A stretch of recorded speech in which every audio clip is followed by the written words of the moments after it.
India, land of mystery, is the 7th largest landmass and 2nd most populated nation in the world.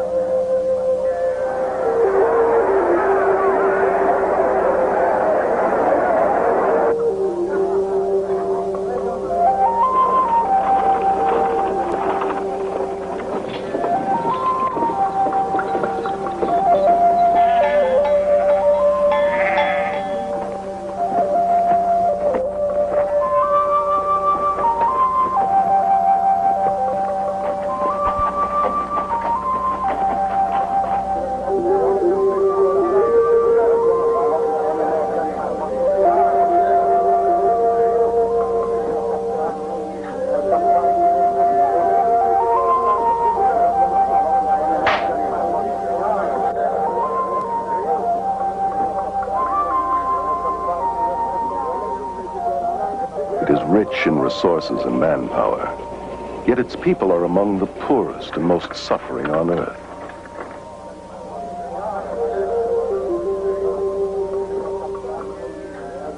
Millions of Indians suffer from malnutrition, disease, and poverty.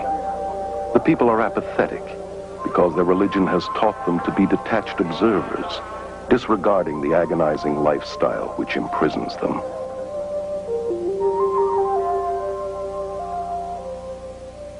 V.S. Naipaul, himself an Indian, describes India as a wounded civilization, paralyzed by her religious beliefs. This complex and contradictory religion, known as Hinduism, promotes the worship of enlightened god-men called gurus.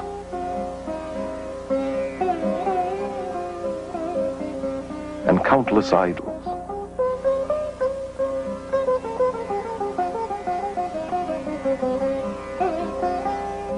It deifies both nature and femaleness, and believes Mother Goddess to be the original deity. She is worshipped in many forms, as Mother India, venerated in the shape of her map, as Mother Earth, reverenced in the cow, whose urine is even seen as sacred. In Goddess Kali, the goddess of death and destruction, who demands to be pacified with blood sacrifices. And in Holy Mother Ganges, the largest river in India.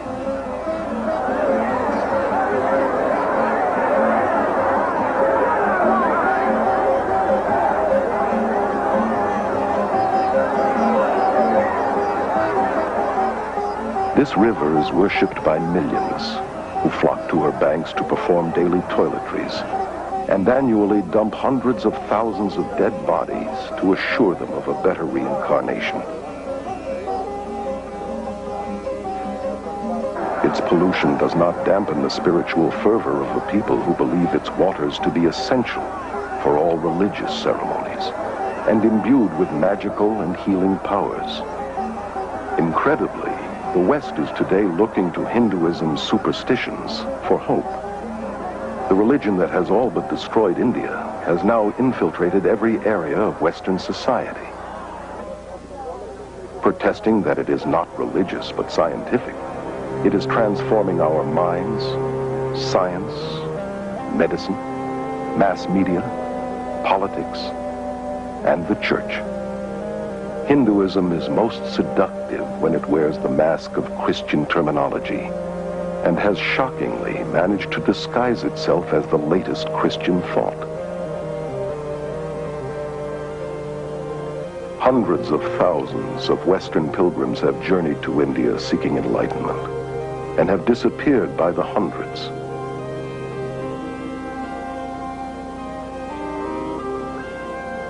All too often they are destroyed by the madness and perversion of the very gurus they have worshipped and looked to for salvation.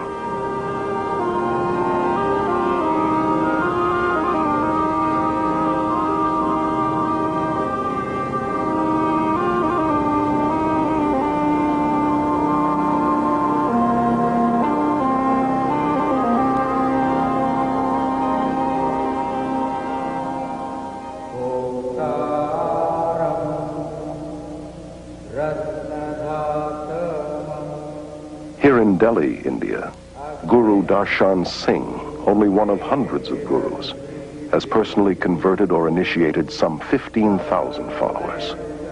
He explains that it is the job of the guru to groom his disciples into the shortest path to salvation. Salvation is the same, but we have various paths leading to it. Some of the paths are long paths, other paths are the short paths. Why is a master then necessary? Master is necessary, to groom you into the shortest path.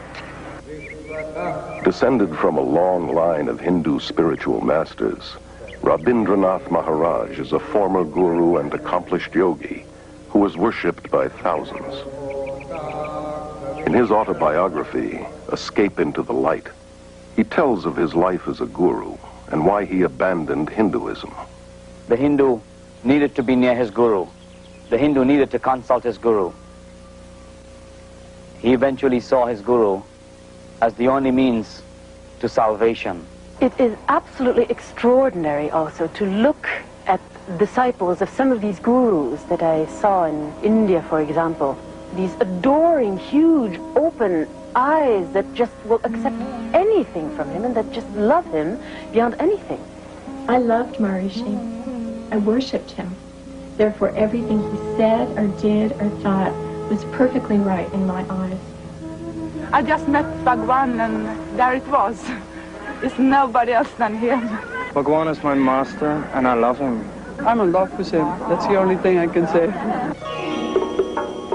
Guru Bhagwan Rajneesh, given refuge by the American government after fleeing his native India, has purchased a 100-square-mile ranch in central Oregon, to which his red-clad disciples flock from all over the world.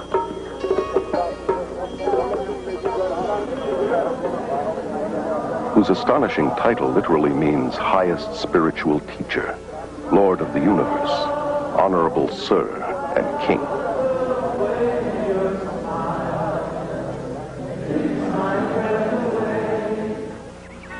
Carol Matriciana is a journalist and author of the book Gods of the New Age.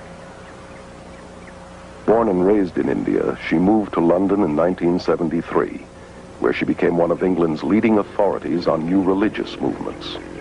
During the various celebrations in Oregon, Rajneesh comes out in one of his Rolls Royces 2 or 3 times a day and is worshipped, literally adored by his thousands of Western followers. It is so saddening to see their devotion for a mere human being who considers himself God, and their submission to his spiritual rules, like wearing his picture around their neck continually, or wearing various shades of red always, or changing their names to Indian ones. His spokeswoman and right-hand lady, Sheila Silverman, tries to explain the attraction and magnetism of her master. He is something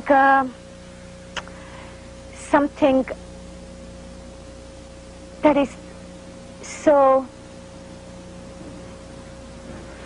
I have no words.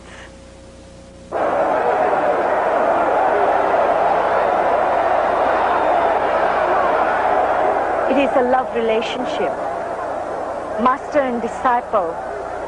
Something happens in your heart when you see a master. Bhagwan's my master.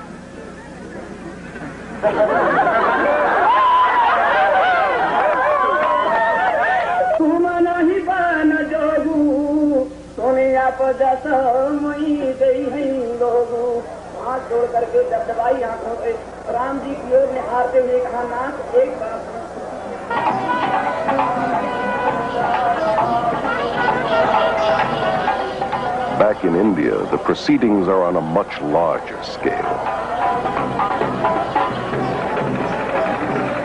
Here at the Kumbh Mela Festival, or Aquarian Fair, in Allahabad, India, 20 million Hindus gather to witness an endless procession of hundreds of these self-proclaimed God-men.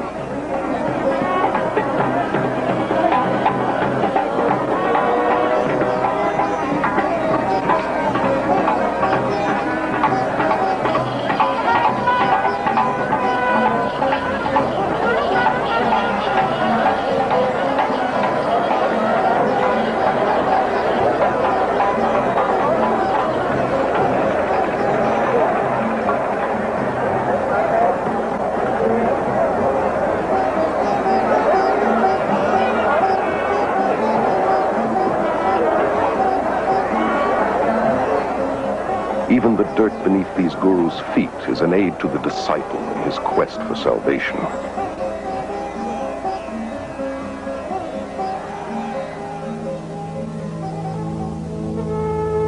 This footage was covertly photographed and smuggled out of India. Naked priests are considered to be the holiest and most dedicated of guru disciples. Many cover their bodies with cremation ashes and dirt and mat cow dung into their hair.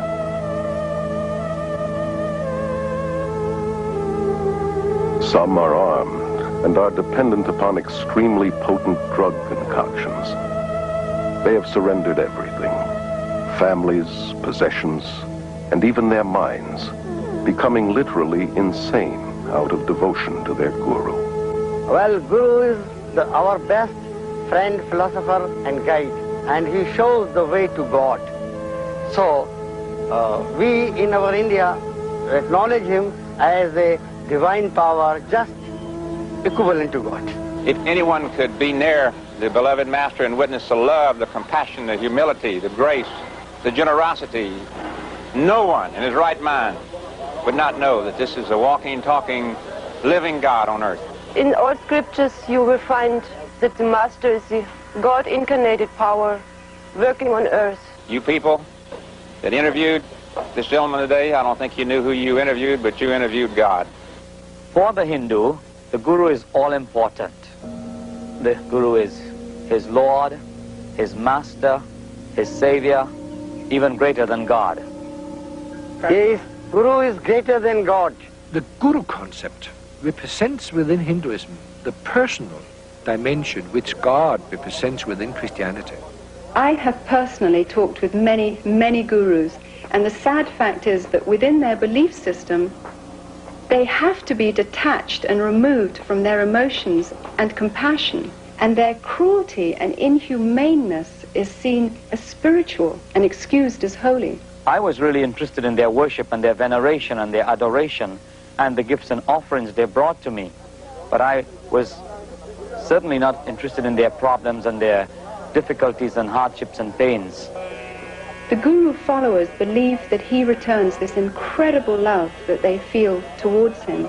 But in reality, he feeds off their emotions to maintain his own ego.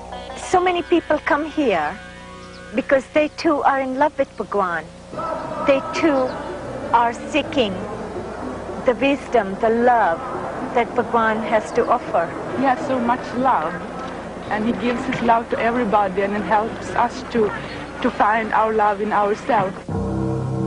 The followers of Jim Jones, leader of the People's Temple, were convinced that their relationship was built on love. And nearly 1,000 of his devoted disciples committed suicide at his command. It was their final gift of total surrender to the leader they loved. Their lives cut short by a madman claiming to be God, the reincarnation of Jesus Christ. Guru Sai Baba is one of India's most powerful men with millions of Indian disciples and a growing Western following. He says of himself, "I am God. My power is divine and has no limit. There is no force, natural or supernatural, that can stop me or my mission." Today, hundreds of these professing God men are invading the West.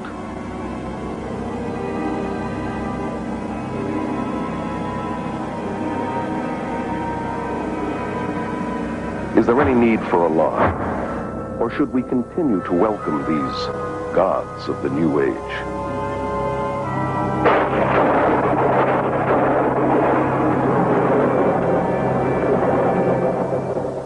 Prabhu Guptara, born and raised in India, is currently a journalist and media commentator in London. Gurus are going to the West because of two reasons. First, of course, they want to convert people. They want them to become followers of their own religion, in some cases themselves. And secondly, because they feel they have something to offer.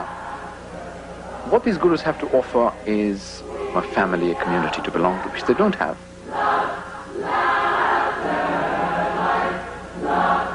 Thousands of seekers, most of them from broken or unstable families, and already emotionally wounded, are becoming victims of the gurus.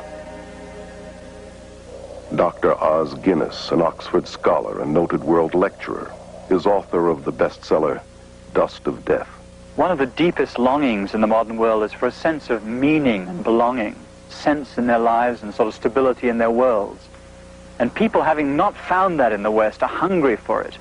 And reacting against the West, they're backing into the arms of the East without looking at it straight. Ed Senesi is a former member of the International Society of Krishna Consciousness, known as the Hare Krishna movement. For 3 years, he was editor-in-chief of their magazine, Back to Godhead. The attitude toward the family in the Hare Krishna movement is very unfortunate. The family is seen more or less as a necessary evil. Eckhart Floater, a successful German journalist, became a devoted disciple of Rajneesh in 1979 and spent several months with him in India. Rajneesh clearly says that the family, that marriage, that all these traditional family bonds are rotten. The only relationship that counts is between his disciples and him. Kathy, devoted disciple of Maharishi Mahesh Yogi for 15 years, was a teacher and governor of Transcendental Meditation, known as TM. I thought TM was strengthening my family, but it was really weakening it, because I was turning all my attention in on myself.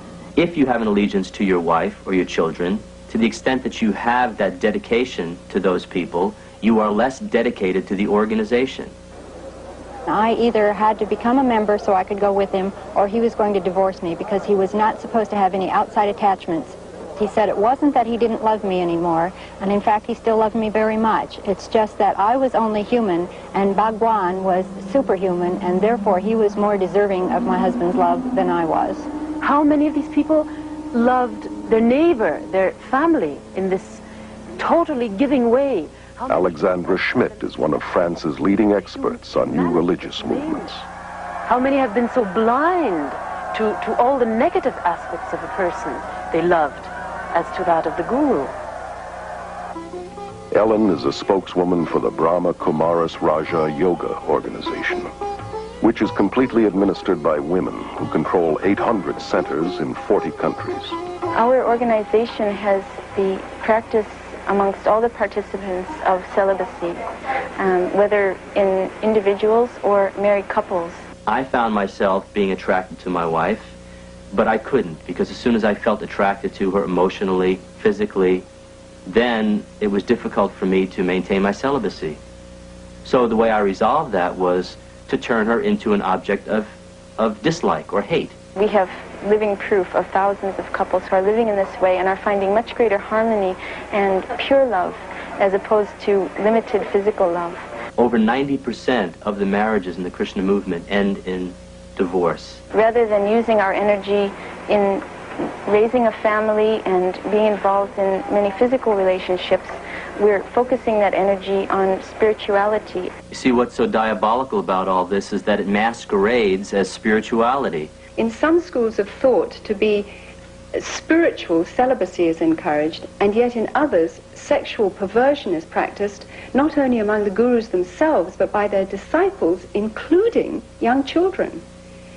Contradictions are also seen in the attitude towards women, who, on the spiritual level, are the focus of worship. Their femaleness is seen as the creative power of God. For instance, to be initiated by a female yogini is considered much holier than initiation by a male. And yet, on a day-to-day level, women are considered lower than men and treated as less than human. Dr. Johannes Ogard is a professor at Aarhus University in Denmark. He is considered to be one of Europe's leading experts on Hinduism and its worldwide missionary movement. It's fair to say that according to Hindu doctrine, there's no salvation for women. Meaning that if women are to be saved, they have to qualify by serving the males in this life in order that they may be born as males in the next life. I had a conversation with a group of Hare Krishna female missionaries. The leader argued without the slightest irony that the most foolish male is always more intelligent than the most intelligent female. In the religious communities in India, which are known as ashrams, there is absolutely no place for children. And here in the West, the gurus generally don't want the burden and responsibility of children because it distracts the parents from devotion to him and his cause. They have a school system whereby they force the children at age 5 to live in the ashram. A lot of the kids did think it was like a prison. They didn't get to go anywhere but the ranch. And while we were at school, it was really just a place for the kids to go to get out of the grown-ups' way. And they separate them from the mother and father, which is very unfortunate and very destructive. Well, the kids would want to see their mom and dad, you know, just to be with them as a family. The kids wouldn't even know where their parents were, and they'd have to go look for them. And when they did, parents were usually too busy to talk to them. And so the kids were mainly by themselves and unsupervised. The most heartbreaking result of the guru invasion to the West is the damage and harm it brings to the children, those who have no other choice than to live in the ashram because their parents have chosen to follow the guru. Separated from parents and cut off from outside relatives, they become community property. They lose their individuality and identity and are alienated from society. Pastor Friedrich Hack has written over 30 books on various cults and is Germany's leading expert on new religious movements. Children brought up in a cult are only educated to follow the commands of their leaders. They never experienced freedom. They never experienced a responsible life where they could have their own choice, where they could follow their will. I've had these children taken them to parks, and they've seen normal people, and they'd recoil in fear from them because they don't look like devotees. The men don't have shaven heads or robes. I didn't want to leave the ranch. I'd rather stay there because I was scared of the people outside of it. Because, I don't know, you just got a feeling down there, so you were worked into staying there. Now, why would an organization want to disrupt families like that? My own understanding in the cult dynamic is that it's a principle of control, divide and conquer. According to the Guru Gita, one of Hinduism's most important scriptures, the follower must not only adore and worship the Guru as God, but surrender himself and all his possessions as well. Most of the gurus that I know of in the West are super rich. Gurus are more interested in white disciples than in Indian disciples, largely because they get more money from the whites. Rob, former transcendental meditator for 13 years, was a TM governor and in charge of teacher training at Maharishi International University. The TM movement is very wealthy. They have land holdings all over the world. They have beautiful hotels in Switzerland. They have university campuses in the Midwest. They have academies on the East Coast, the West Coast. Here he was getting served on silver plates 6 times a day, sleeping on a very soft bed, riding around in a Mercedes. But supposedly he was so renounced that he wasn't attached to these things, so that gave him a right to enjoy them. Maharishi made a statement that says, when the money comes to me, he says it's transcendental. Money is our last priority. Everything else is our first priority. Hundreds of gurus have grown incredibly rich in the West through tax-exempt donations.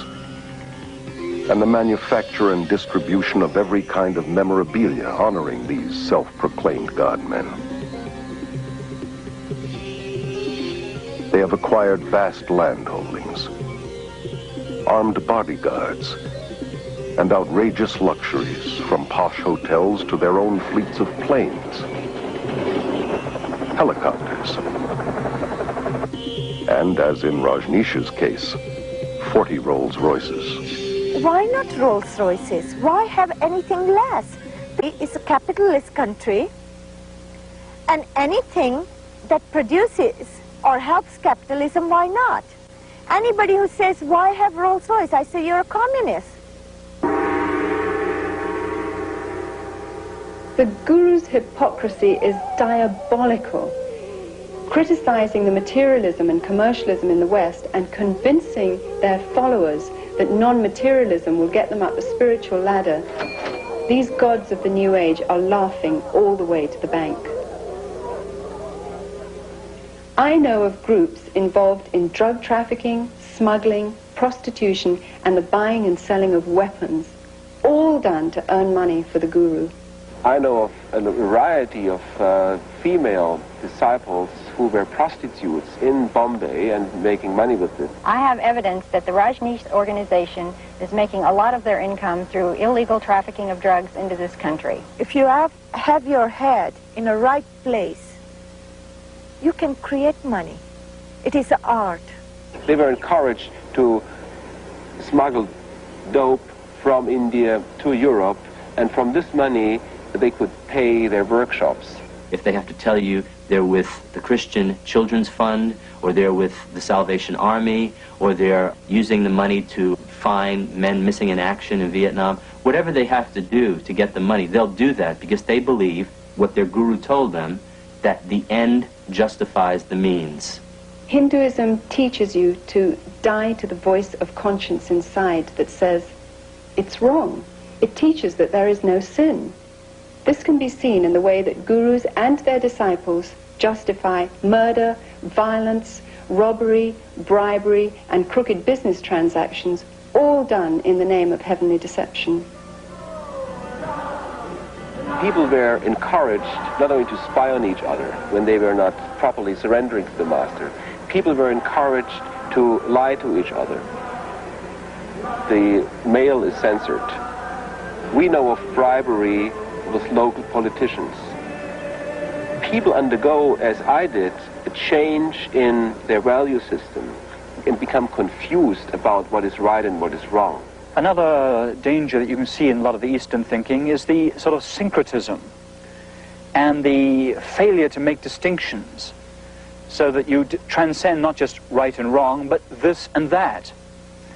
And I think it's very important to say there are distinctions, not just between right and wrong, between all sorts of things, to think critically, to think clearly. The whole philosophy of Hinduism is very relative. There are no absolute moral standards upon which to act. Your feeling of right or wrong would change according to your level of consciousness. You can become so completely under the power of this particular person that you refuse to think, or if you like, you're unable to think. You can lose the power to take decisions of any sort, no matter how trifling, in any area of your life.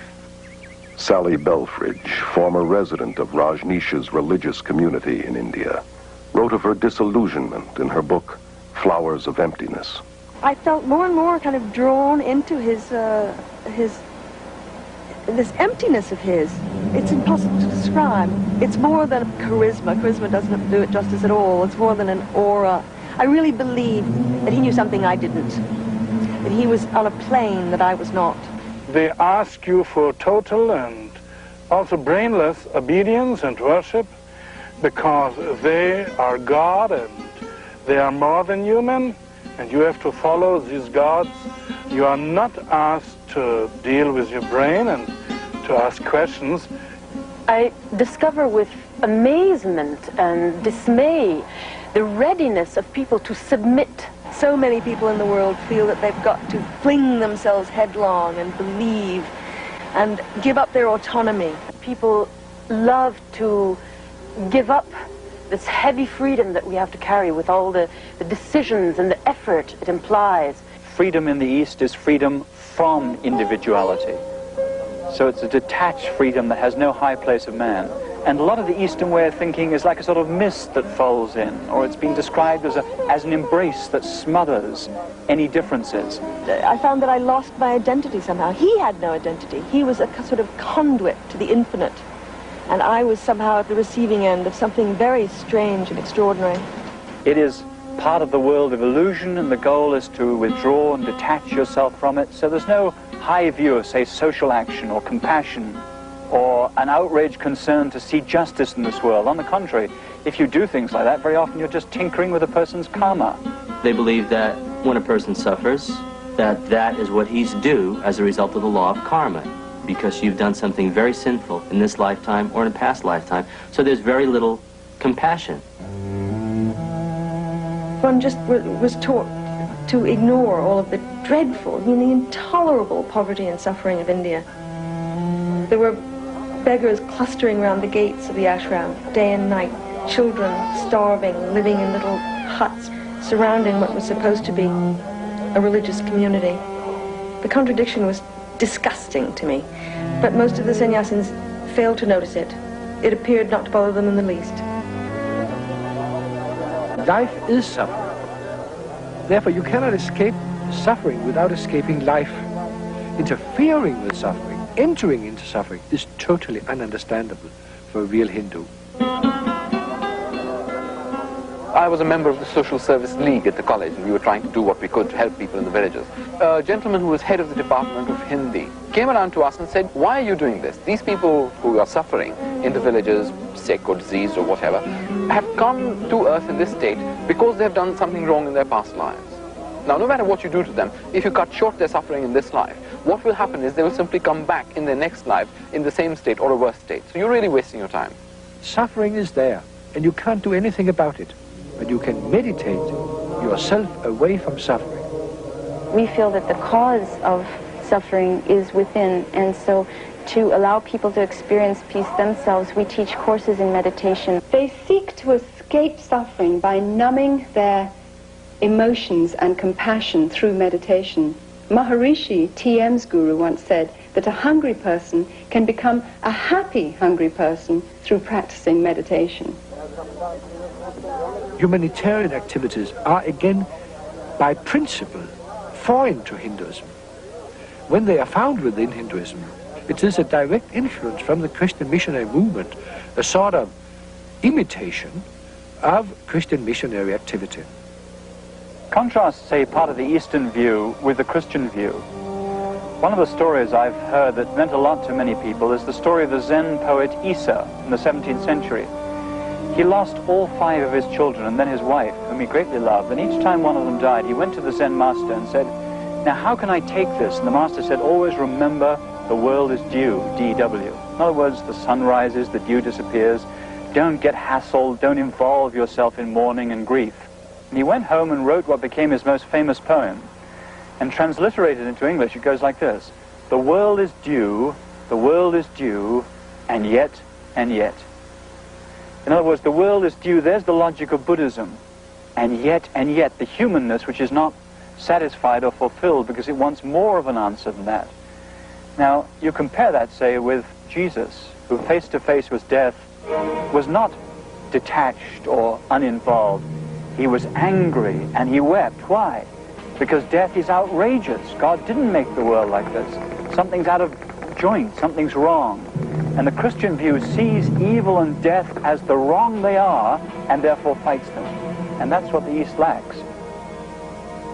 In the Christian tradition, the suffering is taken so seriously that God himself had to enter it and take it upon himself. Without this taking upon himself the suffering of mankind, there is no Christianity. That's the heart of Christianity. Although the Hindu tries to convince himself that suffering is only in his mind, an illusion as he calls it, Maya, at the same time he believes that he has to suffer again and again by forever being forced to return to this world through reincarnation. There is no escape from this endless wheel of samsara, life and death, because in Hinduism, unlike Christianity, there is no forgiveness, because there is no sin. Therefore, sadly, also, there is no hope. All the gurus that I know of in the Western world teach reincarnation, a doctrine very central to Hinduism. Reincarnation is all about dying and coming back to this world in one form or the other. Hare Krishna people believe in transmigration of the soul, as they prefer to call it, traveling from body to body to body. These physical bodies don't last forever, even though the soul does. So in the same way that a driver needs to change cars, in the same way we need to change from one body to another. Gandhi called reincarnation a burden too great to bear. Yet it is being eagerly embraced in the West in diluted form, as part of a patent blend of Hinduism and Zen Buddhism, camouflaged with psychological terminology.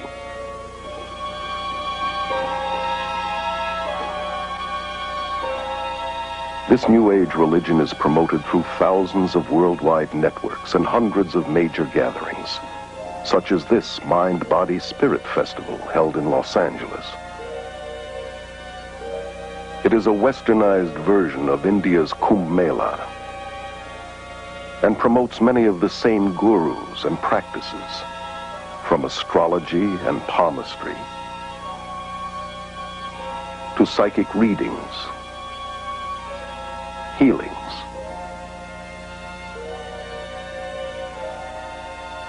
and meditations.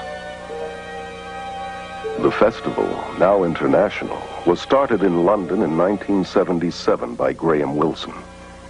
He explains the New Age interpretation of reincarnation as an upward evolution to a higher species of mankind. We don't just reincarnate as an individual soul into a new body each time, but more of there's a collective consciousness of souls, which is why I think we have access to a lot more information than we realize. Either one has to believe in reincarnation or resurrection. They both could not be true at the same time. There are those who believe that Jesus was a reincarnation of Krishna or Buddha or some other great master of the past, but the Bible would absolutely refute that. Until the early 60s, only an elite few in the West believed in reincarnation. Today, this belief is accepted by nearly 25% of Americans and about 50% of Europeans. Likewise, yoga was once practiced mainly by an occultist clique in America and Europe. Now, over 19 million Americans and millions more in Europe are actively involved in some kind of Eastern meditation. Altogether, 60 million Americans have incorporated Eastern philosophies into their worldview. The Bible teaches that Jesus came once and for all. When he died, he did not reincarnate, he resurrected. It is appointed unto all men to die once, and after death comes the judgment of God. I noticed that in the Western world, reincarnation has become something of a fad. However, in India and in Asia as a whole, reincarnation is certainly not a fad. It is a form of punishment. This circle of life and death, dying and living, is a horrible understanding. It is understood as a horrible concept within Hinduism, because the only aim of the Hindu religiosity at its core is to get out of this circle, to escape this endless living and dying. And the means to get out of this circle of suffering is yoga. Yoga goes all the way back to the Hindu god Shiva, who is called Yogeshvara, meaning Lord of Yoga.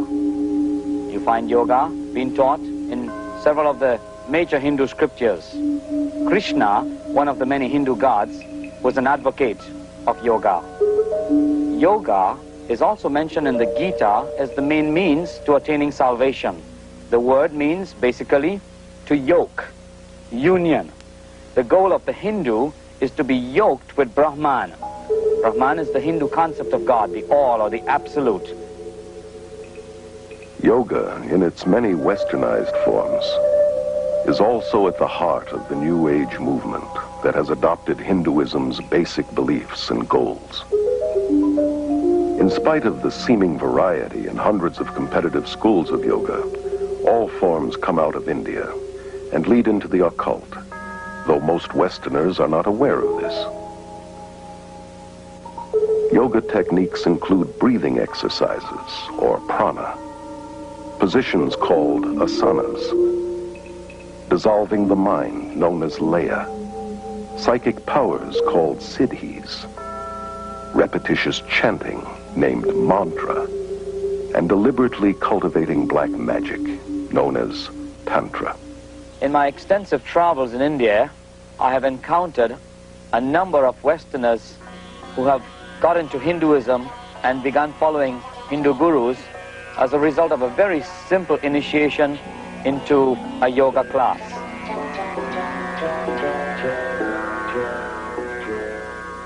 Yoga is in many ways the heart of Hinduism. There is no Hinduism without yoga, and there is no yoga without Hinduism. Although there are many types of yoga, the one most familiar in the West often passes for physical exercise and is called hatha yoga. It promises mental and physical health, but its Hindu roots and real goal to yoke with Brahman are seldom taught. Ellen believes that Raja Yoga, or yoga of the mind, is the highest form of Hinduism. The Brahmakumari's Raj Yoga is a form of meditation where the soul begins to understand itself clearly and has a connection with the Supreme Being. Raj means royal and yoga means union, so the link with the Supreme Being. And through this yoga, I become the ruler over my own self, over my mind and my life. Johanna Michelson, former yoga teacher and assistant to a psychic surgeon, tells of her experiences in the occult in her autobiography, The Beautiful Side of Evil.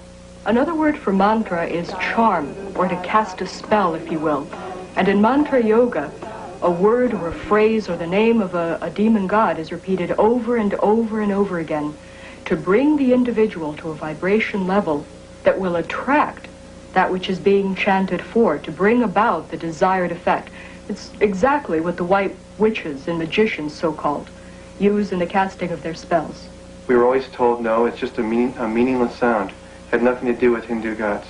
But every time a person would sit down, they'd be invoking a Hindu god by thinking that mantra over and over again, be stronger in their life. Om Namo Narayana, Om Namo Narayana, Om Namo Narayana. It's just one of them.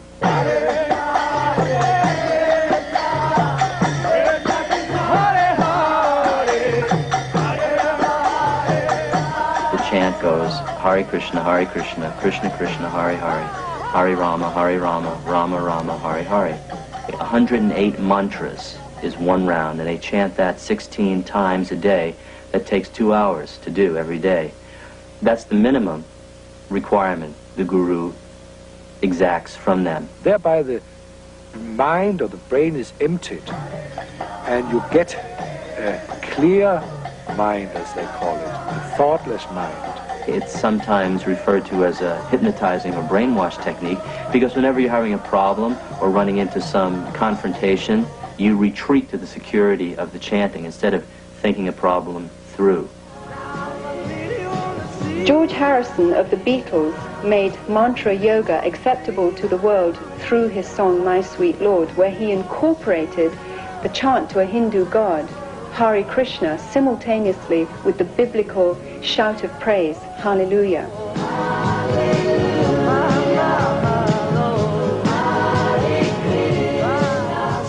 He said he did this deliberately to show that both religions are the same and to make Hinduism more acceptable. To pretend that all religions are the same is dishonest, as is the merger of various religious techniques.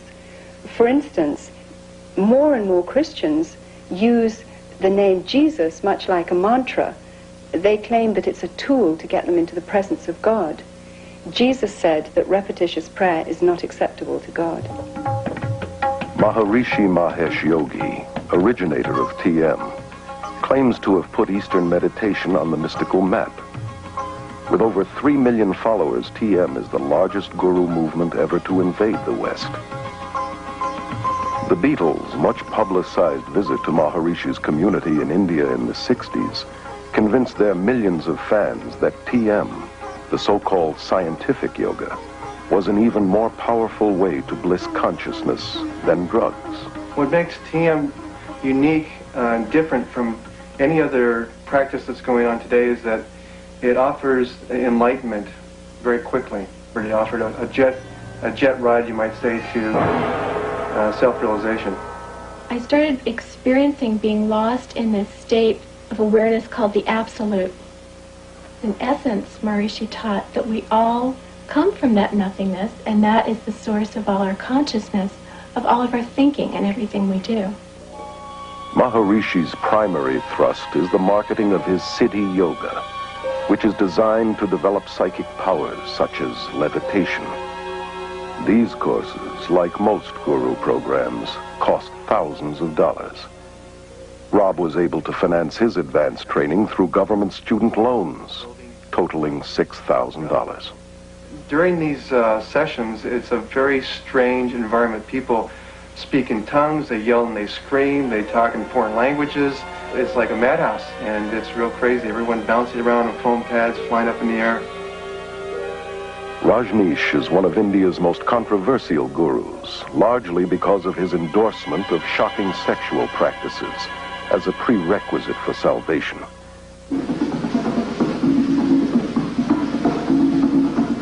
brand of yoga, called dynamic meditation, is a New Age combination of Hinduism and psychotherapies. This exercise, involving rigorous breathing and hyperventilation, is designed to arouse the serpent force called Kundalini, which the gurus believe lies coiled at the base of the spine.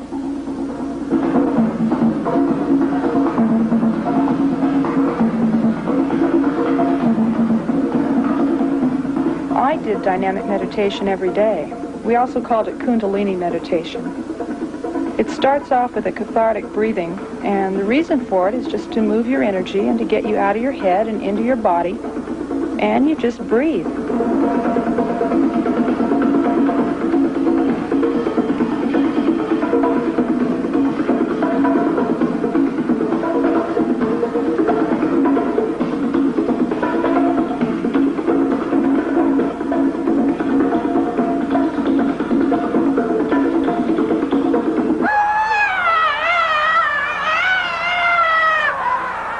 The next phase, the screaming phase of dynamic meditation, feels like when you finally had an opportunity to throw a tantrum when you were a little kid.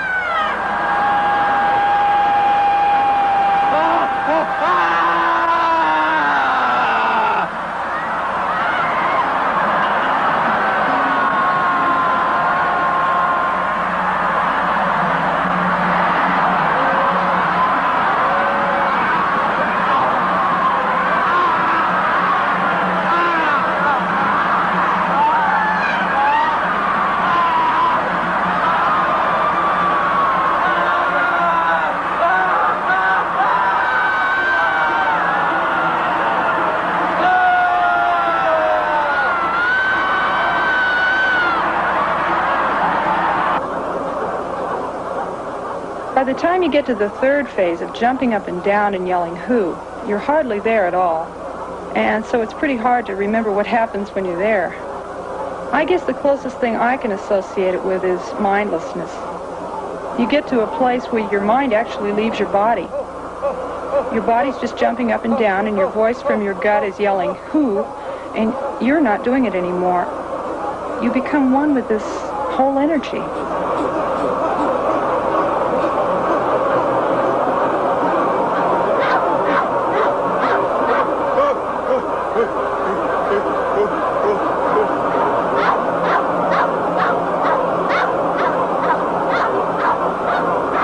The next phase in dynamic is the quiet space. Someone yells "stop," and you've just been doing 30 minutes of intense catharsis.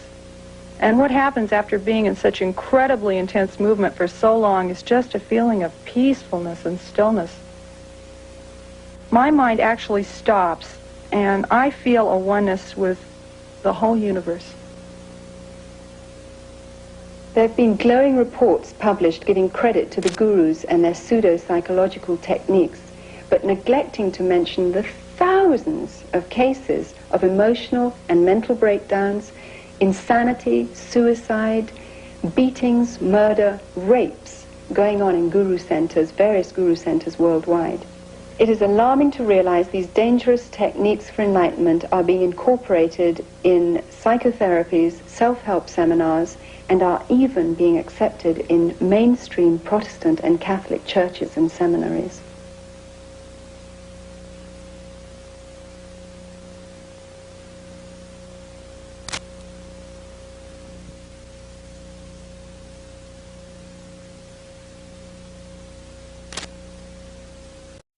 One of the fastest growing yogas in the West today is Tantra. Seductively offered as an exotic means for enhancing one's sexual experiences. Like all yoga, it is designed to provoke possession by Hindu spirits in order to break the chain of reincarnation. In Tantra, advanced disciples indulge in the most degenerate behavior, from human sacrifices to sexual perversion and sorcery. Tantra yoga is the extreme expression of Hinduism. If you will, it's the black and so-called white magic in which the Shakti, the Kundalini force, is aroused, the psychic powers that accompany it are in full bloom, and the individual, depending on his personal preference, can channel this force either into the black magic, which includes rites of meditating upon severed heads, human heads in India, and eating bits of flesh and the unconsumed parts of the cremation rites and other practices, horrifying practices. Or they can take it into what they call the white magic part of it, in which they are using this power, this force, for healing, for the benefit of mankind, if you will. Yet Anton LaVey, the Pope of the First Church of Satan, has said it very explicitly. He said that to believe there's any such thing as white magic is mythology. There is no such thing as white magic. All of it has its source in occult psychic power, and it has nothing whatever to do with God. Toby is a yoga teacher at the Scandinavian Yoga and Meditation School in Aarhus, Denmark, which promotes Tantra Yoga. Tantra means to free the mind through expanding the awareness. That means to be able to meet more and more of the reality in everyday life. Although yoga is sold to the West through various gimmicks and techniques, its basic occultism remains the same. The hope of immortality is at its heart, and the dream of realizing one's own inherent divinity is its ultimate purpose. Becoming a Christ, they call it. Despite the claims that yoga is only physical and non-religious, it is the very essence of Hinduism's spirituality. It eventually leads to the realm of the spiritual, to meditation, where the person looks into himself to find the true self, and in finding the true self, he believes he's finding God. This new yoga in the West went into a sort of amalgamation with occult and Gnostic groups. And the Hindu mythology was put forward in a sort of demythologized way, which we now recognize in such terminology as New Age. The age of the enlightened man, the age of Superman, the man with super consciousness has begun. God is losing all importance. Man is the only thing which matters. Man is saving himself by his knowledge, by the development of his mind faculties. You know, the frightening thing to me now, as I look back, is I started having the experience that I was God. And as God, I could completely structure my life and my universe exactly the way I wanted it. Dave Hunt, noted author and lecturer, is one of America's leading experts on the New Age. His books include the bestseller Peace, Prosperity, and the Coming Holocaust.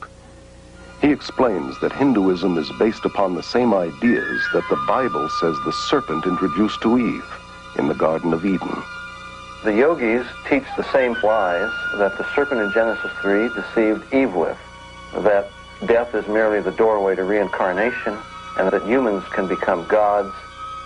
This is either an unbelievable coincidence or an unmistakable identification of the mastermind behind Eastern mysticism. This mastermind is called Satan in the Bible, and is also known as the serpent, the ultimate power of Hinduism, symbolized by the serpent, is glorified and worshipped in Hinduism. We see God as the form of light, and the name Shiva is used by our group, but meaning incorporeal being, radiating peace, radiating light, love to the whole world. In India, Shiva is known as the god of destruction. He haunts the cremation grounds and wears a necklace of human skulls and wears serpents in his hair. His power is worshipped. Hindu texts describe the power as the fiery serpent within, called Kundalini. This Kundalini yoga is now at the heart of nearly all yoga. Even yoga schools which pretend to be purely technical Hatha yogic schools, in their heart are Kundalini yogi. They are arousing the Kundalini, but they don't speak about the Kundalini. They speak about the energy, getting the energy up, raising the energy, and indicating that this simply means that they get more healthy and sound. Many people are talking about Kundalini, and really it does mean energy. That means whatever you call it, it is about energy.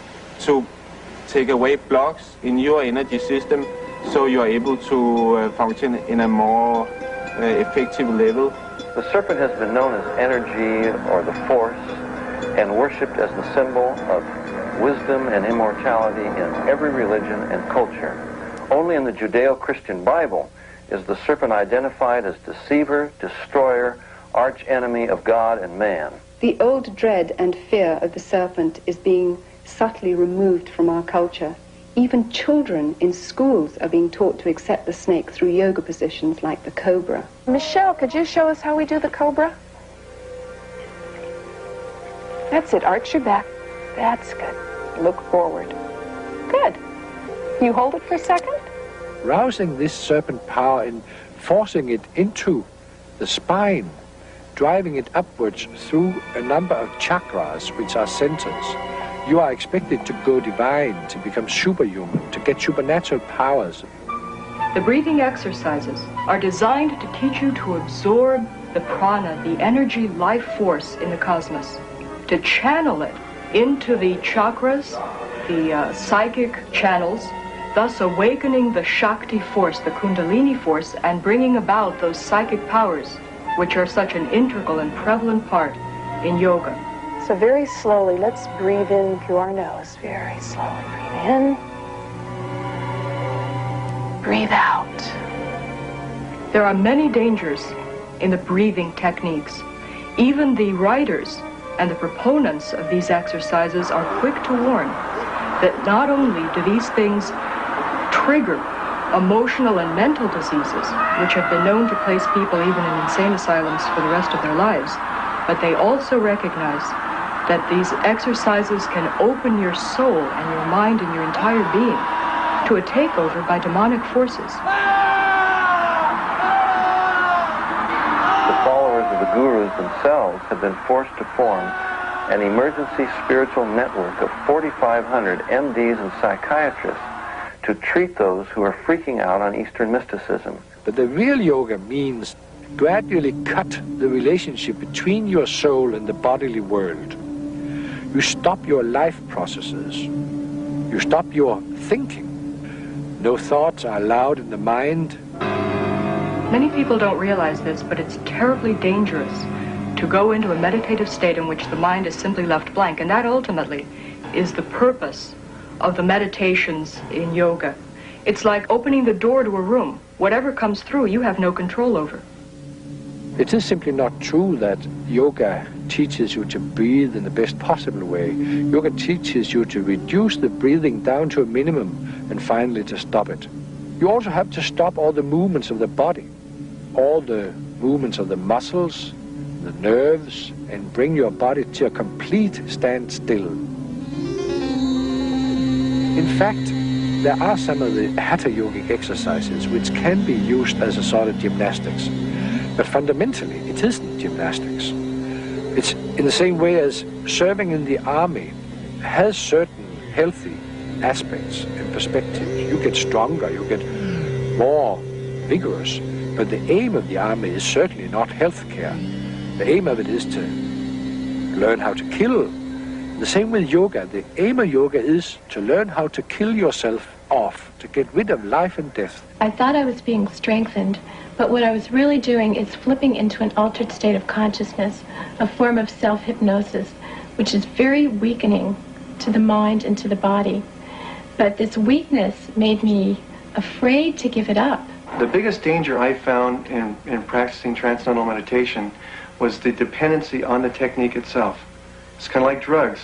A drug addict doesn't want to give up his drugs, and because the experience is so pleasing, and he feels his life will crumble around him if he doesn't have it. It is, in fact, a sort of psychotic withdrawal. Being afraid of contact with the external world, you create your totally alternative inner world. I thought I'd have the experience of like leaving Shangri-La and all of a sudden turning old and weak and disintegrating. I was afraid that I would lose my clarity and my energy. But little did I know, when I did give it up, I gained all these things that I never had when I meditated.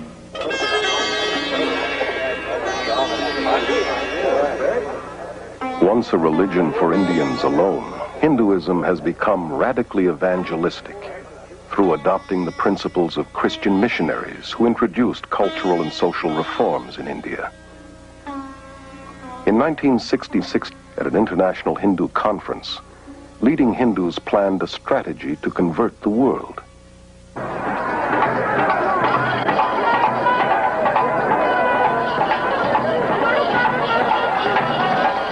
The gurus were chosen as the first crusaders, and their tens of millions of converts are now the first Western Hindus.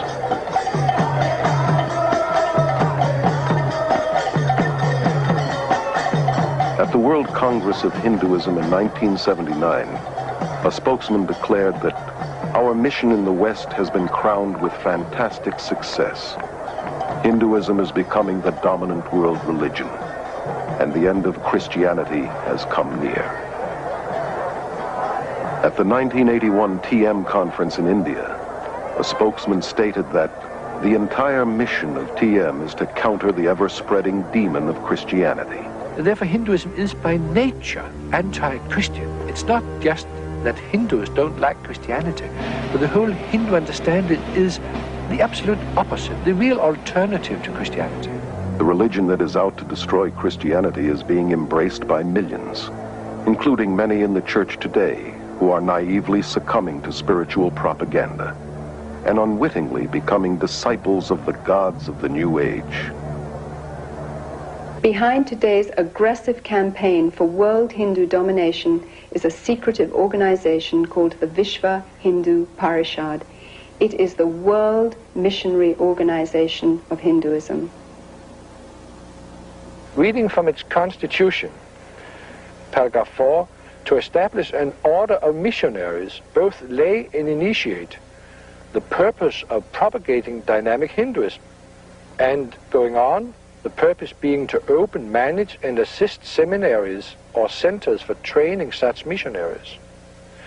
The word missionary returns in the Constitution several times, and it's clearly indicated that this is a world organization for Hinduism.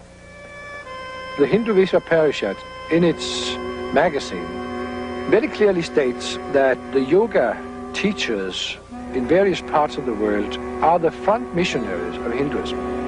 Obviously, they don't know it, but they are looked upon like that by these people who are running the central organization. The teachers themselves are being duped, hypnotized, brainwashed, whatever you want to call it, but not seeing what is really happening there. While a guru disciple, Prema Nayak was an accomplished yoga teacher for 10 years. Yoga teachers are blind leading the blind. They themselves do not understand what they're into. They don't have any idea what they're teaching. This is really being used to reach the souls of students and innocent people in this country and other countries who come for an exercise class. As I look back on it, I see it was a subtle infiltrating of my beliefs and ideas. It totally changed my worldview. It gave me little or no moral standards by which to guide my life. I was becoming a Hindu, and it was a very big deception. The Vishwa Hindu Parishad's plot to convert the world to Hinduism has created thousands of New Age worldwide networks with tens of millions of converts, all working for a new one-world government.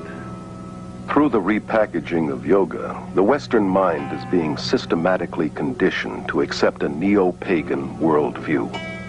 Combined with New Age thinking, it claims to offer more integrity, selflessness, goodwill, freedom, and says it is the very alternative to Christianity's narrow way. Yoga is really part of our society now. It's being sold everywhere as technique for relaxation, for becoming unstressed, brighter, more beautiful. The self-centered world of glamour promotes yoga, meditation, and visualization techniques as a means to a healthier and more beautiful body, mind, and spirit. Spirituality is in, but with an anti-biblical meaning. Even relaxation has become a spiritual quest for one's so-called full potential through holistic massage, isolation tanks, and hundreds of other New Age techniques. Most of the 2,000 YMCAs across America offer yoga classes. And nearly 2/3 of all universities and colleges make yoga available as part of the curriculum. Many of the people practicing yoga that I have met say to me that they only practice it because of the physical benefits. Any Hindu would tell you, however, that there is no yoga that is purely physical. One of the first things I learned in my teacher's training class was that I must talk to the students about the philosophy behind yoga, that this was just as important as the exercises. I will count. Relaxation at the end of yoga class is really hypnosis, where each part of the body is relaxed. So while they were in this state, I read to them about the Hindu philosophy or something from one of my guru's books, so they got it whether they wanted it or not.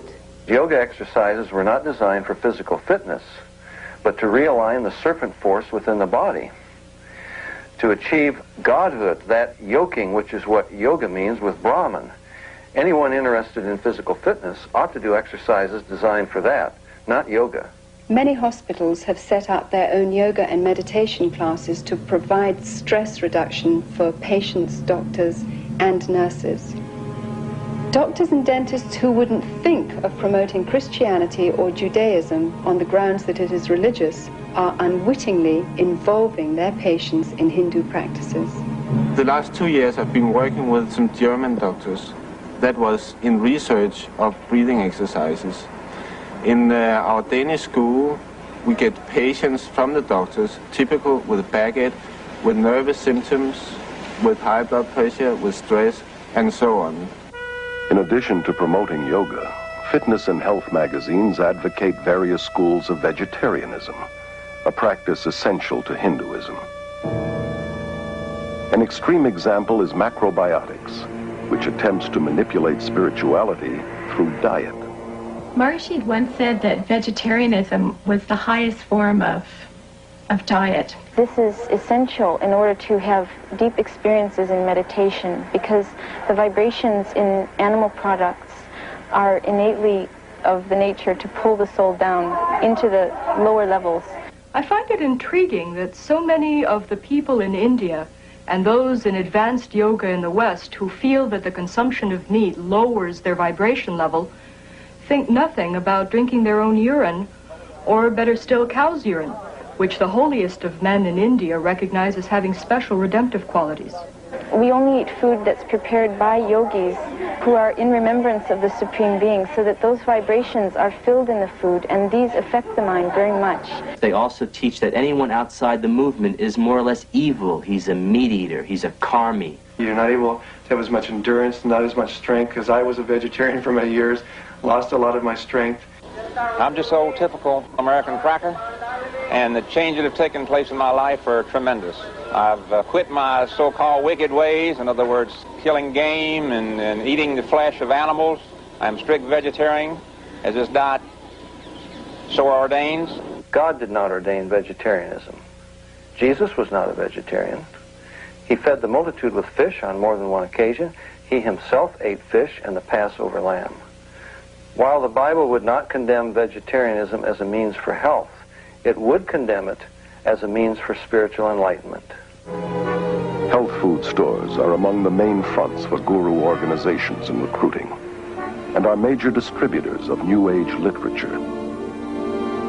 Thousands of MDs, PhDs, chiropractors, and dentists are enthusiastic proponents of New Age holistic medicine. These New Age practitioners operate from the premise that treatment of the body must begin with treatment of the mind and spirit. These therapies involve countless techniques, most of which incorporate altering one's consciousness, or hypnosis. Always part of the occult, hypnosis has become the main bridge between Hinduism and modern science. Hypnosis creates the same states of consciousness that you experience under drugs and in yoga. accepted in medicine and psychiatry, hypnosis is the heart of self-improvement and positive mental attitude courses. And hundreds of misinformed Christian psychologists use hypnosis in their daily counseling. Even in the church today, faith in God is being replaced by faith in our faith, in our positive thinking, in the idea that somehow if I can make myself believe that something will happen, then it really will. This is a counterfeit of the true faith. Many believe that hypnosis is okay if used by qualified counselors. Somehow used by the right people makes it scientific and not occultic.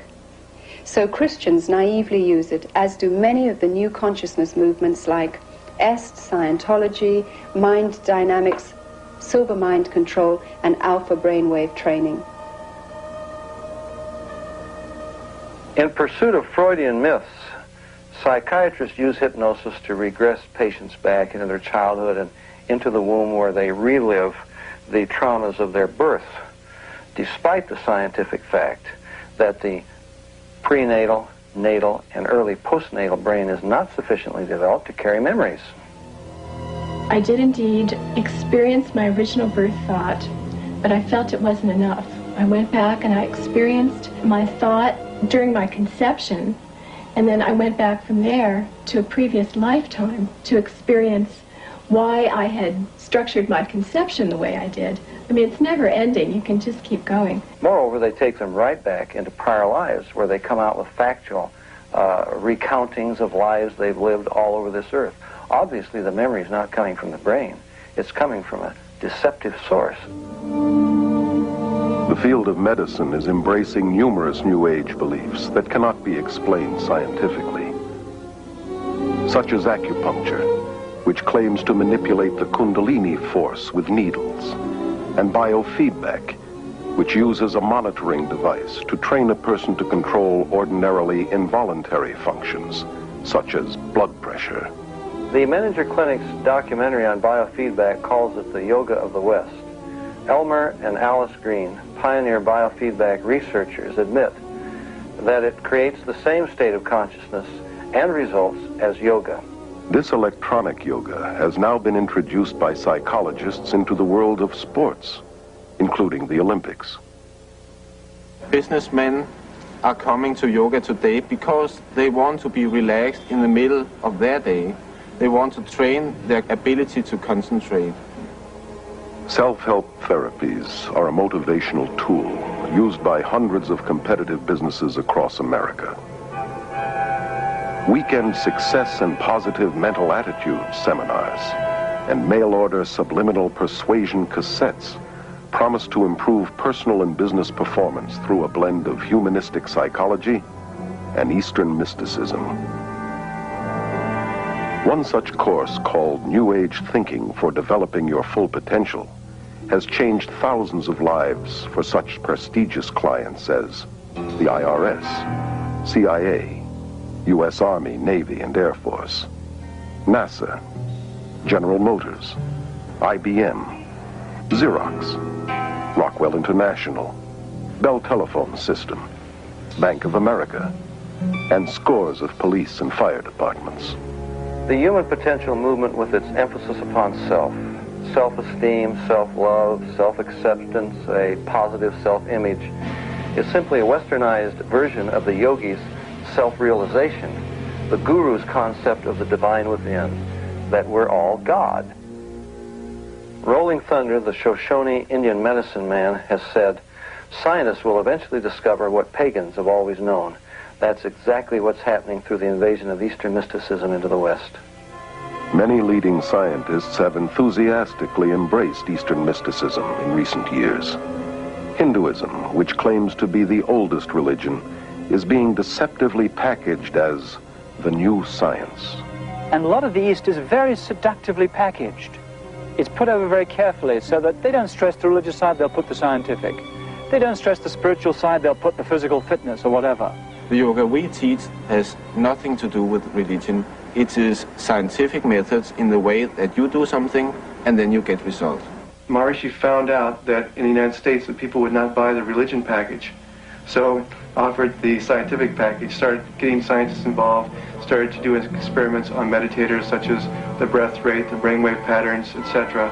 And when they found out that the metabolic rates lowered during meditation, they found they could present it scientifically and people would buy it better that way.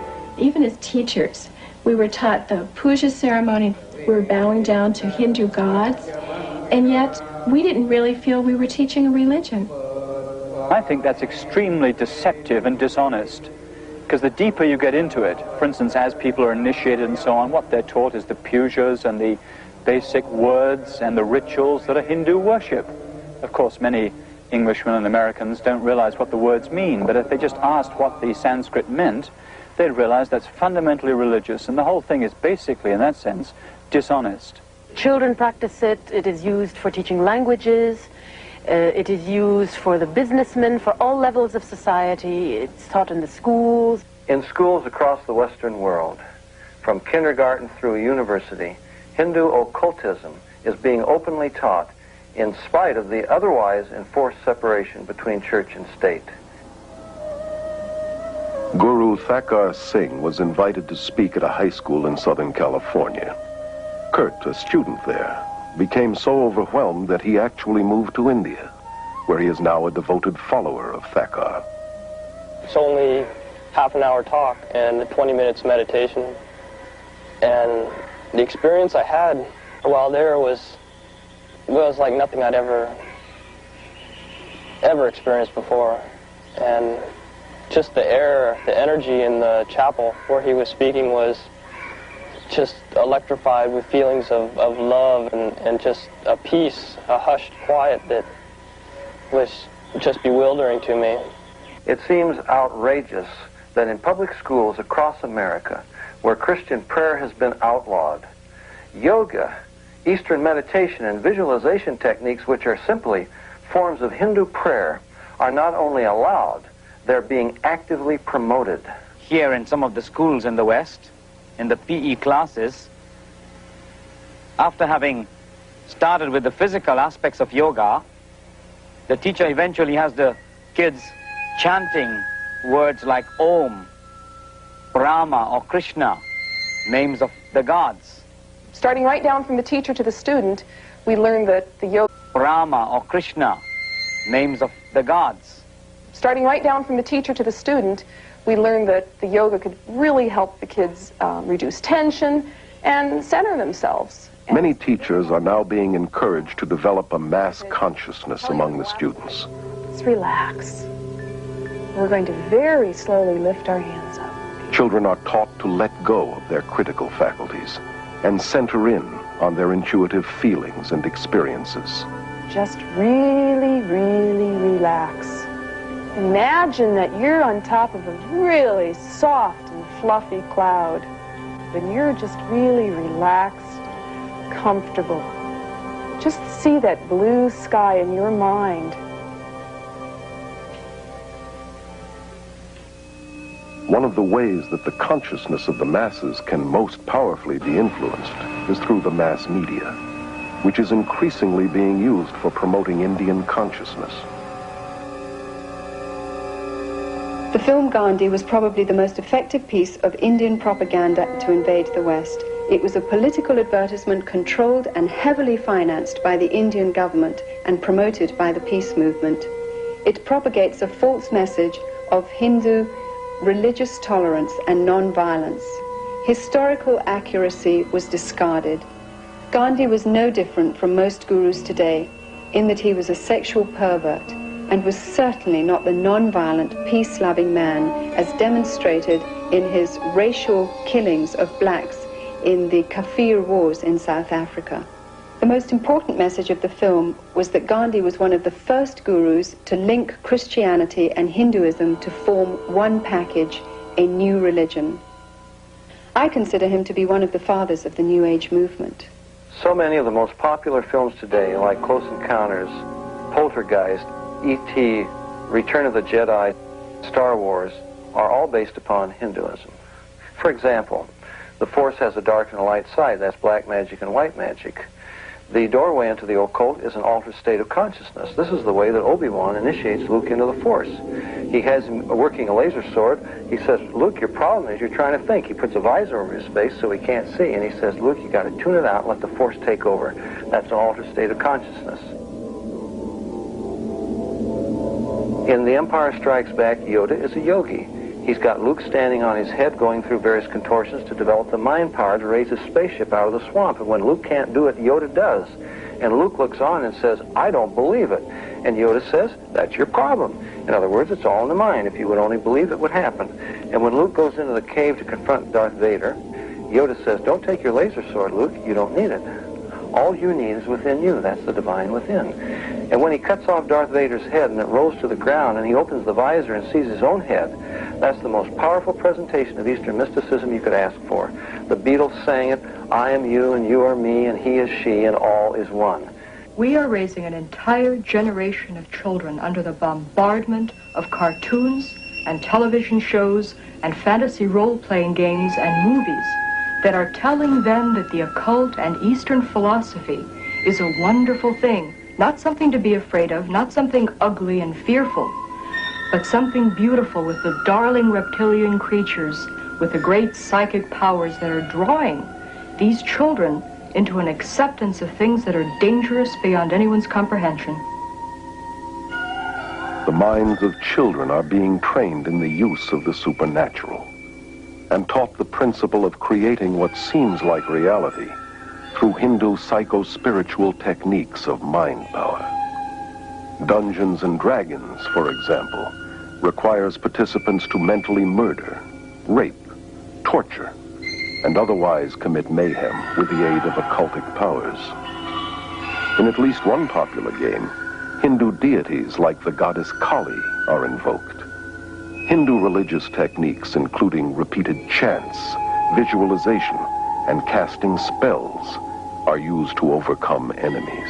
For you students who are new to our fantasy games class today, we're going to be playing Dungeons and Dragons, and I'd like to talk about a few of the advantages of using Dungeons and Dragons in a classroom. You may be wondering why you get to play games in school time.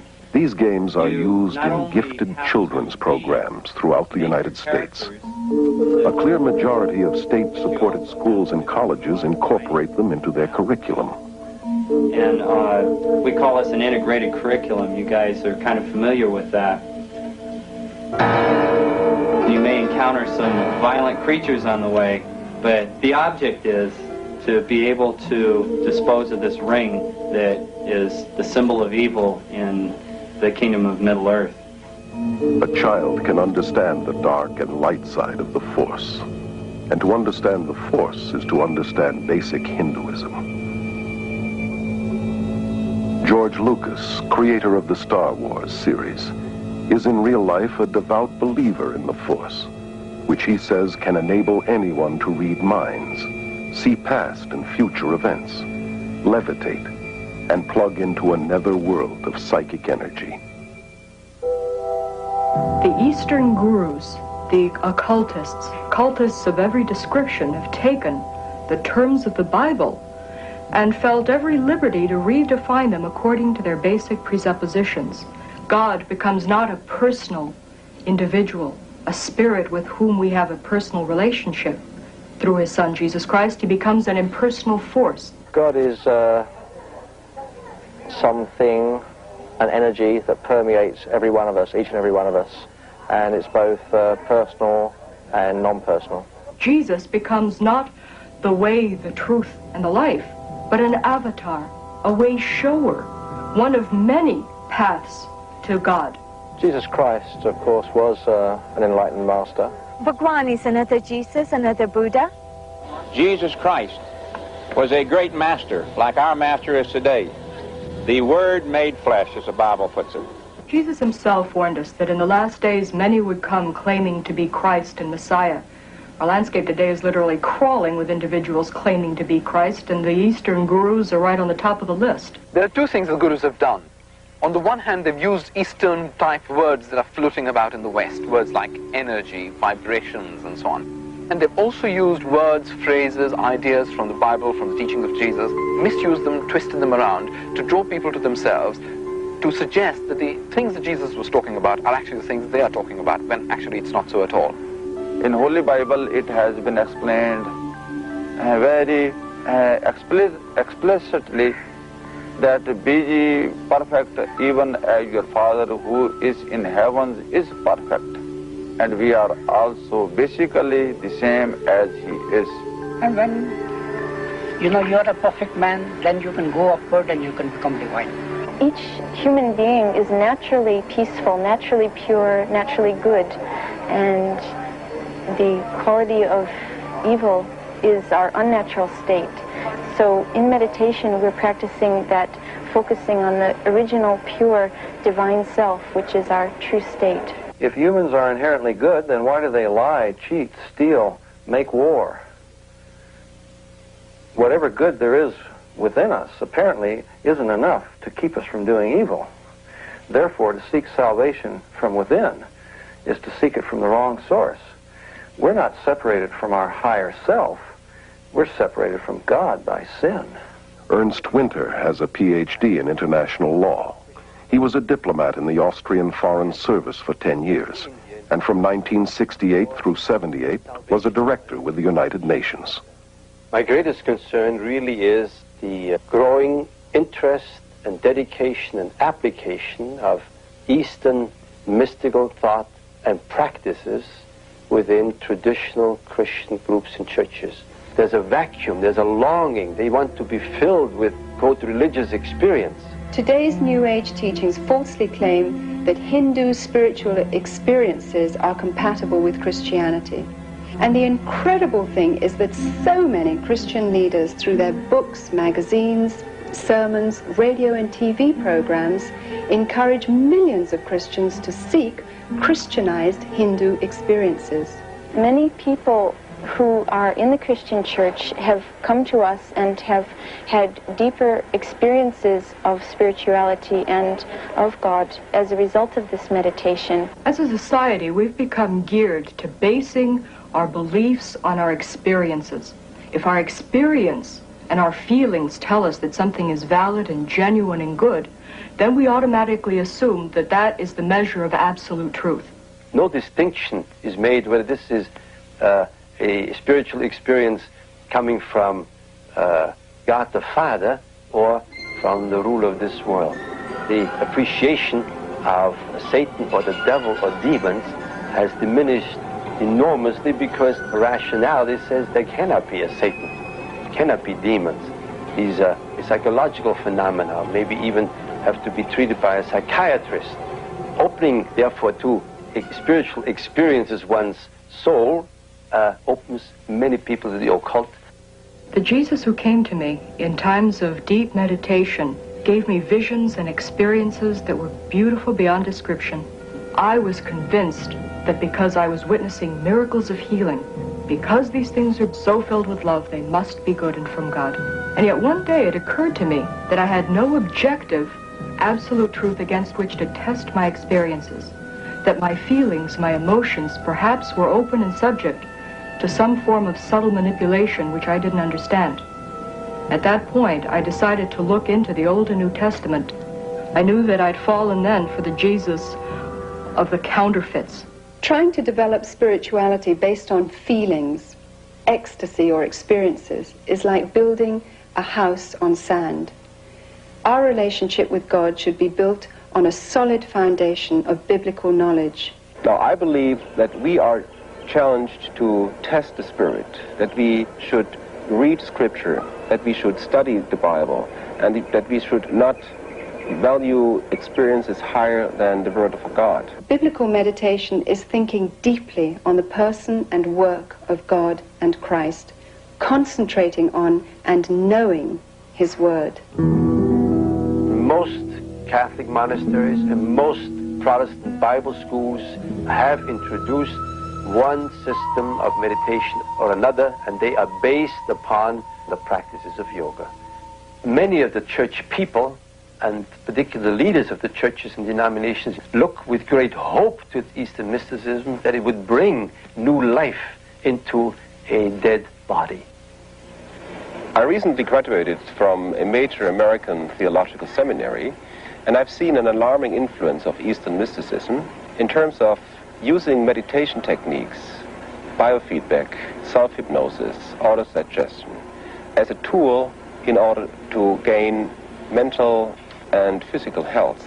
The danger to the students is that these professors are using Christian terminology in order to describe Eastern techniques. One of the professors who is teaching Christian meditation told us to empty our minds because we should kind of image God in this meditation. The belief that we can create reality with our minds comes directly from the Hindu concept that everything is an illusion, or Maya. This is the new delusion in transpersonal psychology, and it's rampant even in the evangelical church today, where it's becoming increasingly popular to believe that we enhance worship by visualizing an image of God or of Jesus, that we create the answer to our prayers by visualizing what we're praying for.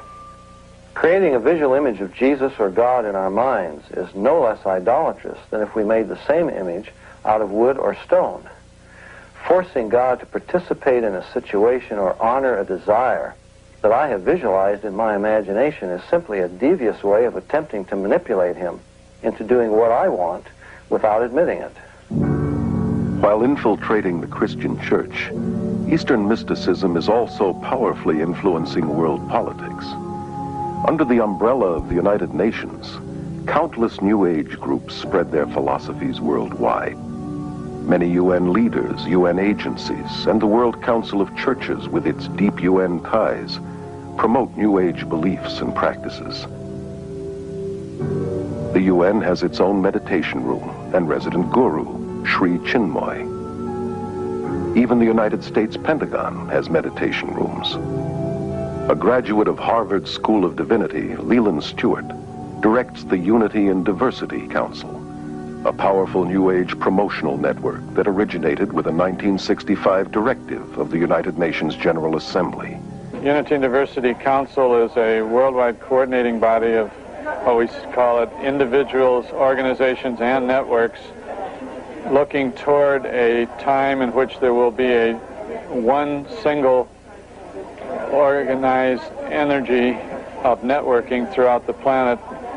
Under Stewart's leadership in 1982, this group linked arms with Graham Wilson's Mind, Body, Spirit festivals, forming a vast army dedicated to the merger of all religions into one, under a world leader. I am very interested in the harmony of all religions. It's not just to give birth to another religion, but rather to produce, let's call it, a universal religious outlook through which there can be a new connecting of all cultures and all religions, all races. In this growing consciousness of sharing godliness and looking for a leader to lead everyone into this new heaven, the UN plays a very important role inasmuch as it is a support system. Any group that meets to discuss these matters would be very eager and very careful to have UN sponsorship. Our organization has been represented in the United Nations. We have an office there, and this has been going on for approximately 5 years. We've been involved in all the sessions that are going on in the UN. We've been able to watch and participate, offering meditations and presentations.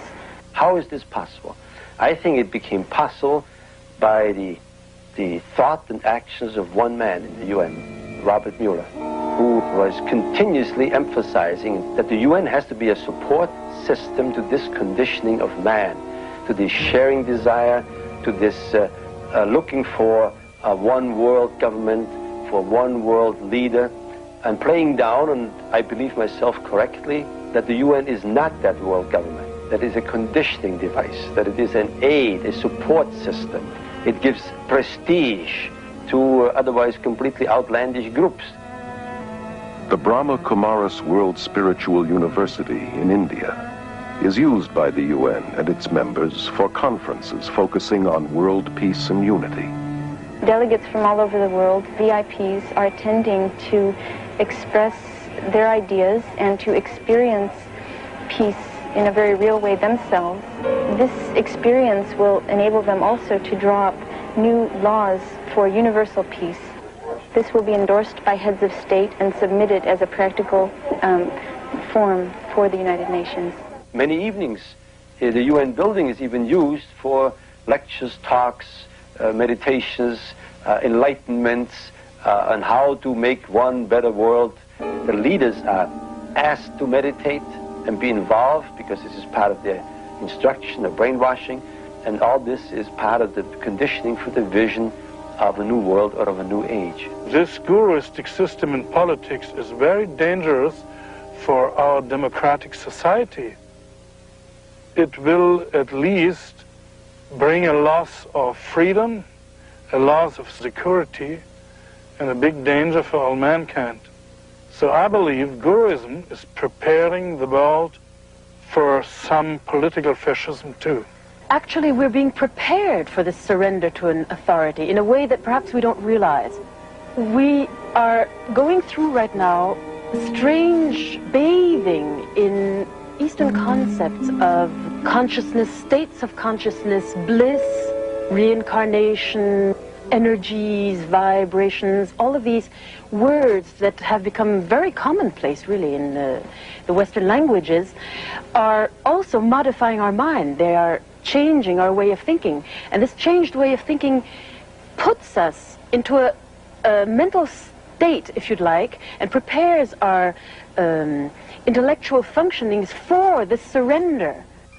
More than ever before, the human race seems willing to surrender spiritually and emotionally to a charismatic leader who can offer peace and prosperity to a world trembling on the brink of ecological and social collapse, international financial chaos, and a nuclear holocaust. Well-known New Ager Benjamin Creme claims to be the coming world leader's advanced public relations man. In 1982, full-page advertisements around the world announced the coming of Creme's New Age Christ, which gave fresh hope to millions. At this press conference in Los Angeles, he described how this Christ would make himself known. It is a truism today to say that we are at the dawn of a new age, the age of Aquarius. And it is important to remember that all of the great religions await the coming of a teacher. The Christians await the return of the Christ. The Muslims await the Imam Mahdi. At the same time, the Buddhists await the coming of another Buddha. The Hindus await the return of Krishna, and the Jews, as always, await the coming of the Messiah. I'm speaking today about the return of such a teacher. Christians are awaiting the return of the resurrected Jesus with the nail prints in his hands and feet. But the followers of the gurus are awaiting a coming world ruler who won't even claim to be Jesus, but the latest reincarnation of the Christ Spirit, and he will have the psychic powers to prove it. Simultaneously, throughout the world will take place hundreds of thousands of spontaneous healings and cures, which will reinforce, if that were even necessary, the fact that it is the Christ himself. The day of declaration will be the outstanding event of this or any other century. On that day, the radio and the television networks of the world will be linked together. We shall see this extraordinary face on our television screens. But he will not speak. His words will drop silently into our minds in our own language. This is the significance of the altered state of consciousness reached in yoga and other forms of Eastern meditation. A Nobel Prize winner has described the brain as, quote, a machine that a ghost can operate, unquote. What that means is, in an altered state of consciousness, the connection between my spirit that normally operates my brain and my brain is loosened, and that allows another spirit being to interpose itself, begin to tick off the neurons in the brain, create an entire universe of illusion, astral travel, give psychic powers. In this way, the world is being prepared for some ultimate delusion. He will indeed inaugurate a great new world religion, and at the very most sacred core of that new world religion will be the process which is called the esoteric initiations which take us out of the strictly human kingdom into the kingdom of God. David Spangler, board member of the Planetary Initiative for the World We Choose, which comes out of the United Nations, declares that Lucifer is the same force as Christ, that Lucifer prepares us for our own Christhood, that this is the final Luciferic initiation into the New Age.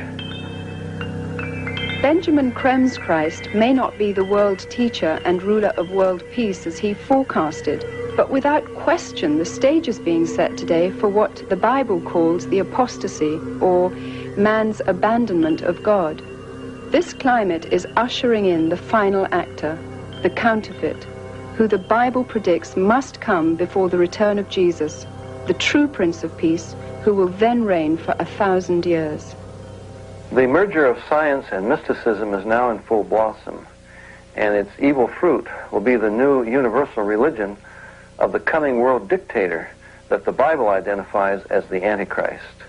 The consequence of Hindu religion in the form of Guruism in our part of the world will be extraordinary. Everything will be changed, not just our religiosity, but also our concept of man, our democracy, our tradition of humanitarianism and caring for one another, our social systems. All that will become meaningless because it's all based on the Christian presuppositions, which will then eventually be lost.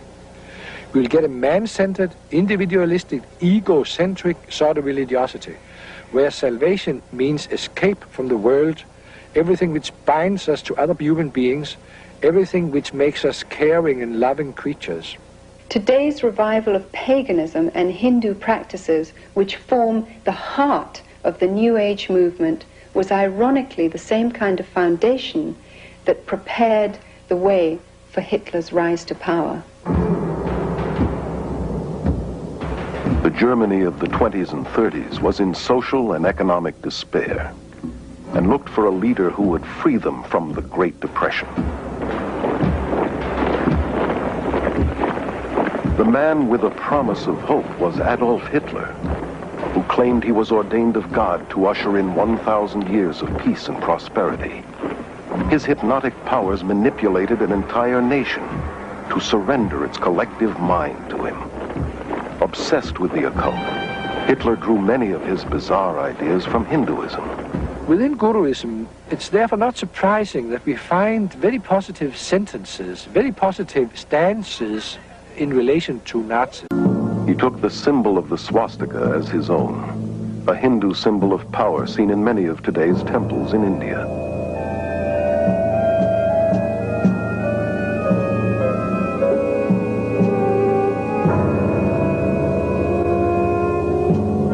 Millions of Germans who submitted to Hitler as though he were God died for him and his cause, much like the followers of Jim Jones. The current worldwide revival of Hinduism blended with psychology and disguised as self-improvement, self-hypnosis, positive mental attitude seminars, visualization techniques, and mind dynamics courses has made today's world far more susceptible to spiritual deception than the Germany that embraced Adolf Hitler.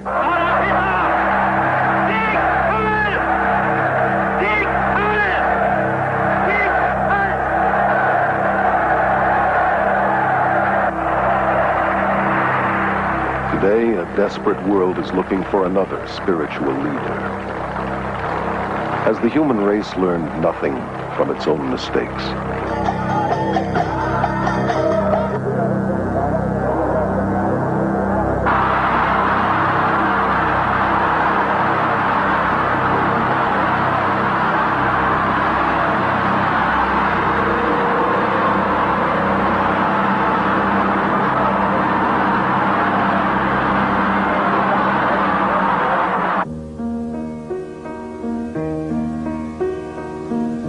Jesus says, "See to it that no one misleads you.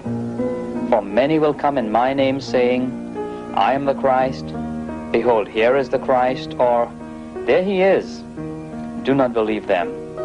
For false Christs and false prophets will arise and will show great signs and wonders so as to mislead, if possible, even the elect. Let no one deceive you. The apostasy comes first, then the man of lawlessness is revealed, the son of destruction, who takes his seat in the temple of God, proclaiming himself to be God. Jesus said, I am the way and the truth and the life. No one comes to the Father except through me.